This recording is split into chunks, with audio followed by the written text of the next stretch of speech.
नमस्कार दोस्तों, यदि आपके परिवार में कोई भी व्यक्ति वरिष्ठ नागरिक है या सीनियर सिटीजन है तो आज का वीडियो आपको पूरा देखना होगा, क्योंकि हाल ही में सरकार के द्वारा बुजुर्गों को या जो वरिष्ठ नागरिक है जिनकी उम्र 60 वर्ष से अधिक है उनको बड़ी सुविधाएं दी गई है, बड़ी रियायतें दी गई है। चाहे वो सरकारी योजना से संबंधित हो, पेंशन से संबंधित हो, बिजली के बिल से संबंधित हो, हाउस टैक्स से संबंधित हो, इनकम टैक्स से संबंधित हो, हर प्रकार की चीज़ों में आपको छूट दी गई है।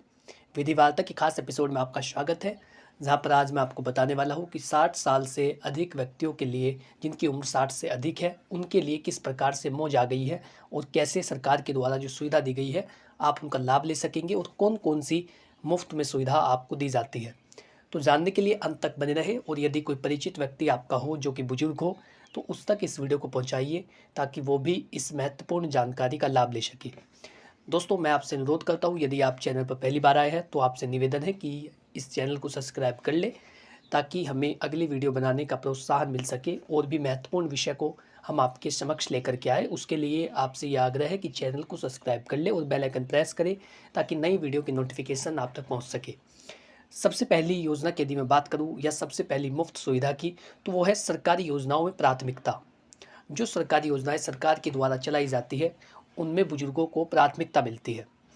वैसे तो आपका ये अधिकार है, या जो भी व्यक्ति 60 वर्ष से अधिक उम्र का है उसका ये अधिकार है कि यदि वो किसी भी विभाग में जा रहा है, वो यदि बैंक में जा रहा है, बिजली का बिल जमा करने के लिए जा रहा है, समाज कल्याण विभाग में जा रहा है या फिर कोर्ट में जा रहा है, तो इन सभी चीज़ों में उसको प्राथमिकता मिलनी चाहिए। ऐसा कानून है, सीनियर सिटीजन एक्ट में बुजुर्गों को ये अधिकार दिया गया है। लेकिन फिर भी जो सरकारी योजनाएं हैं मुख्य रूप से, जैसे यदि कोई बुजुर्ग व्यक्ति है, उसका कोई सहारा नहीं है या उसकी कोई देखभाल करने वाला नहीं है, उसके पास इनकम ऑफ सोर्स नहीं है, सोर्स ऑफ इनकम नहीं है, आय का कोई स्रोत नहीं है, यानी उसके पास ऐसा कोई साधन नहीं है जिससे वो अपने जीवन को जी सके और जो बुनियादी सुविधा है उनको पूरा कर सके, तो ऐसे में वरिष्ठ नागरिक वेलफेयर फंड के तहत ऐसे बुजुर्गों की मदद की जाती है और उनको कुछ राशि प्रति माह के हिसाब से दी जाती है ताकि वो व्यक्ति अपने जीवन को यापन कर सके, और इसके लिए प्राथमिकता बुजुर्गों को मिलती है। इसी के साथ प्रधानमंत्री आवास योजना, बुजुर्गों को सस्ता और पक्का घर देना, ये योजना सरकार के द्वारा लागू की गई है, जिसके तहत गरीब व्यक्तियों को घर बना कर के दिया जाता है, उनको पक्का घर दिया जाता है, उनकी पक्की छत बनाई जाती है। तो इस योजना के तहत भी बुजुर्गों को प्राथमिकता मिलती है। जो प्रधानमंत्री आवास योजना है उसके तहत आप आवेदन कर सकते हैं। यदि आपका घर कच्चा है तो आपका पक्का घर बनाया जाएगा और प्राथमिकता आपको मिलेगी। वैसे तो इसमें समय लग जाता है, कई सारे इसमें सर्वे होते हैं, आर्थिक स्थिति की जांच की जाती है, लेकिन फिर भी अन्य लोगों की तुलना में यदि बुजुर्गों की मैं बात करूं तो उनके लिए जो इस सुविधा का लाभ लेना है वो आसान होता है। तो यदि आपकी आर्थिक स्थिति कमज़ोर है, पक्का घर नहीं है, तो ऐसे में आप पक्के घर के लिए प्रधानमंत्री आवास योजना के तहत आवेदन कर सकते हैं और वो जो घर है वो आपको दिया जाएगा, पक्का आपका घर बनाया जाएगा, क्योंकि बुजुर्गों को इसमें प्राथमिकता दी जाती है। और जो नई स्कीम यदि कोई सरकार के द्वारा लागू की गई है, यदि सरकार कोई नई योजना निकालती है जो विशेष रूप से गरीब वर्ग के लोगों के लिए होती है, तो ऐसे में भी बुजुर्गों को प्राथमिकता मिलती है।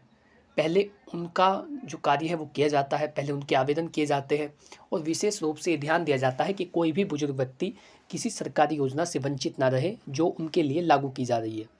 तो सबसे पहला और बड़ा लाभ ये है कि बुजुर्गों को प्राथमिकता मिलती है और ये सुविधा आपको दी गई है ताकि प्राथमिकता सुनिश्चित की जा सके। आप चाहे किसी भी विभाग में जा रहे हैं, हर एक विभाग में आपको प्राथमिकता लेने का अधिकार है। यदि कोई अधिकारी, कर्मचारी या वहाँ मौजूद कोई भी व्यक्ति यदि प्राथमिकता का अधिकार आपको नहीं देता या आपके कार्य को पहले नहीं करता तो उसके खिलाफ कानूनी कार्रवाई भी कराई जा सकती है। वैसे तो व्यक्ति का नैतिक कर्तव्य है, यदि वो उसके पास कोई बुजुर्ग व्यक्ति आ रहा है तो पहले वो उसके कार्य को करे, लेकिन यदि वो नैतिक कर्तव्यों को नहीं समझता है, जो बातें नैतिक रूप से उसे अमल में लानी चाहिए यदि वो उन्हें नहीं लाता, तो फिर अलग से कानूनी प्रावधान लागू होते हैं। और जो सीनियर सिटीजन एक्ट है वो इस बात का प्रावधान करता है कि बुजुर्ग व्यक्तियों को प्राथमिकता मिले, उनको प्रायोरिटी दी जाए। तो प्राथमिकता लेना आपका सबसे पहला और महत्वपूर्ण अधिकार है और यही सुविधा आपको दी गई है। दोस्तों, दूसरा है बिजली और पानी के बिल में राहत। जो बिजली का बिल है या पानी का बिल है उसमें आपको राहत दी गई है। कई राज्यों में वरिष्ठ नागरिकों को 200 यूनिट तक मुफ्त में बिजली दी जाती है कई राज्यों की मैं ऐसी बात कर रहा हूँ जिनमें आपको मुफ्त में बिजली दी जाएगी। यदि आप 200 यूनिट तक खर्च करते हैं तो ऐसे में आपको विद्युत बिल देने की आवश्यकता नहीं है। ये कुछ राज्यों में है। यदि आप चाहें तो उसके लिए कमेंट कर सकते हैं, उसकी लिस्ट आपको दे दी जाएगी। कम आय वाले बुजुर्गों को पानी के बिल में 50% तक की छूट मिलती है। यानी जो कम आय वाले बुजुर्ग हैं, जिनकी आर्थिक स्थिति कमज़ोर है, जिनकी जो इनकम है वो कम है या फिर इनकम नहीं है, उनका कोई सहारा नहीं है, इतनी उनकी आर्थिक स्थिति नहीं है कि वो सही प्रकार से बिलों को भर सके, तो ऐसी स्थिति के अंदर 50% तक की छूट पानी के बिल में बुजुर्गों के लिए दी जाती है। ये भी सुविधा आपको दी गई है। तीसरा है बैंक और वित्तीय लाभ दिए जाएंगे। बैंकिंग से संबंधित, आपके बैंक अकाउंट से संबंधित, एफडी से संबंधित, जो आप जमा करते हैं पैसा उससे संबंधित, जो आप पैसा इकट्ठा कर रहे हैं उससे संबंधित भी आपको लाभ दिए गए हैं। सबसे बड़े लाभ की यदि मैं बात करूँ तो वह है एफडी पर ज़्यादा ब्याज। जो आपका फिक्स डिपॉजिट है, जो राशि आपने जमा करके रखी है ताकि वक्त ज़रूरत पर वो काम आ सके, तो ऐसी स्थिति में आपको ज़्यादा ब्याज मिलेगा और सामान्य लोगों की तुलना में 1% ब्याज आपको अधिक दिया जाएगा। इस बात का भी आपको ध्यान रखना है कि जो एफडी है, जो फिक्स डिपॉजिट है, बुजुर्गों के लिए जो ब्याज दर है वो बढ़ा दी गई है। 1% अधिक आपको ब्याज मिलेगा सामान्य लोगों की तुलना में। तो यदि आपका एफडी अकाउंट है कहीं पर भी, तो वहाँ पर आपको 1% अधिक ब्याज मिलेगा उन लोगों की तुलना में जो वरिष्ठ नागरिक नहीं है। तो ये भी एक बड़ा लाभ आपको दिया गया है। पेंशन प्रोसेसिंग में तेज़ी। जो पेंशन आपको मिलती है, यदि वो किसी कारण से रोक दी जाती है तो उसमें तेज़ी आएगी और ये सुनिश्चित किया जाएगा कि बुजुर्गों की पेंशन को ना रोका जाए। सुनिश्चित किया जाएगा कि लगातार उनकी पेंशन उन्हें मिलती रहे, बिना किसी वैध कारण के, बिना किसी जो पुख्ता प्रमाण है उसके अभाव में उसकी जो पेंशन है वो ना रोकी जाए। इस बात का भी ध्यान रखा जाएगा।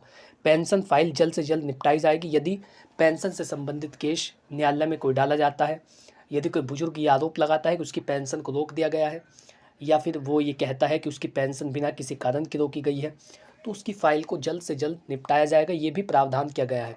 तो इस बात का भी आपको ध्यान रखना है। यदि पेंशन से संबंधित कोई केस हो तो उसे जल्दी से जल्दी निपटाया जाएगा। ये भी प्रावधान बुजुर्गों के लिए किया गया है और ये सुविधा आपको मिली है। वैसे आपकी पेंशन रुकने का जो मूल रूप से कारण होता है वो ये होता है कि आप अपना जीवित प्रमाण पत्र समय पर जमा नहीं करते। तो आपको हमेशा ध्यान रखना है कि जीवित प्रमाण पत्र को समय पर जमा करें। यदि आपकी उम्र 60 से 80 के बीच में है तो 1 साल में 1 बार आपको जीवित प्रमाण पत्र अपने बैंक में जमा करना होता है। वहीं यदि आपकी एज 80 से अधिक है तो ऐसे में 1 साल में 2 बार, यानी 6 महीने में 1 बार आपको अपना जीवित प्रमाण पत्र जमा करना होता है। और यदि आप उसे समय पर जमा कर रहे हैं तो आपकी पेंशन को नहीं रोका जाता। फिर भी यदि किसी कारण से पेंशन रोक दी गई है तो आपके पास शिकायत करने का अधिकार होता है। आप शिकायत करेंगे और उसका कारण जानेंगे कि किस कारण से पेंशन रोकी जा रही है।